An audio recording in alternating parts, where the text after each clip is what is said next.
প্ৰিয় দৰ্শকসকল, আজি মই লৈ আনিছোঁ অসমৰ মাটিত নিজে নিজে গজা এবিধ বনৌষধি পনৌনোৱা শাক। মোৰ ফুলৰ টাবতে হোৱা এয়া পনৌনোৱা শাক মই ছিঙি উঠাই ল'ম।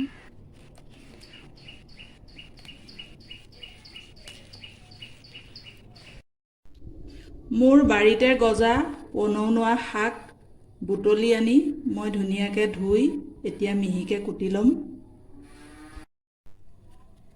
আজি পনৌনোৱা শাক মাছৰ লগত বইল বনাম।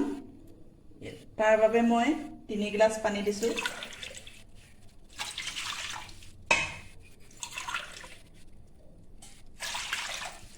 তিনি গিলাচ পানী এতিয়া গৰম হ'বলৈ দিম। পানী উতলিছে, মই নিমখ এচামুচ দি দিছোঁ। মই যিমান পৰিমাণৰ জোল ৰাখিম সেই অনুপাতে দিব লাগিব।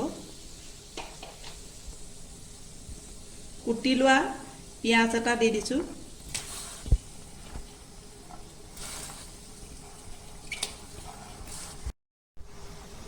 পিঁয়াজখিনি দিয়াৰ পিছত মাছ 3 পিচ দি দিছোঁ।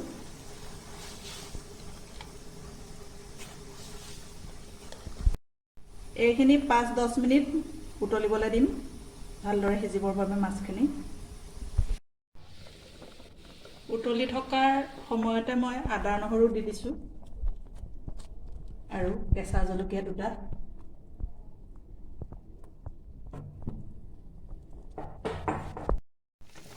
দহ 15 মিনিট হৈ গ'ল। মাছটো চেক কৰি চাওঁ সিজিছে নাই। এতিয়া মাছ সিজিলে। এতিয়া আমি মিহিকৈ কাটি থোৱা পনৌনোৱা শাকখিনি দি দিম।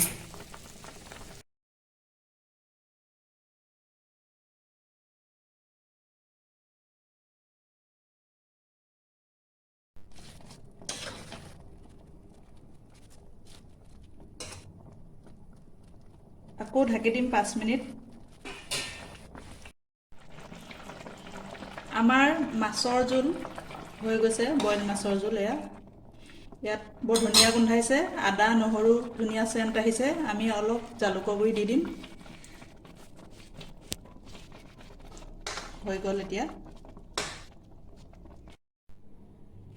প্ৰিয় দৰ্শকসকল, পনৌনোৱা শাকেৰে বনোৱা বইল মাছৰ ৰেচিপিটো আশা কৰিছোঁ সম্পূৰ্ণ চালে।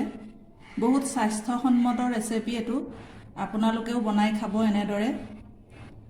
পনৌনোৱা শাক আমি জণ্ডিচ ৰোগ ভাল হয় বুলি জনা যায় পনৌনোৱা শাক খালে। আৰু মোৰ ভিডিঅ'টো চাই যদি ভাল পালে লাইক কৰিব, শ্বেয়াৰ কৰিব, কমেণ্ট কৰিব।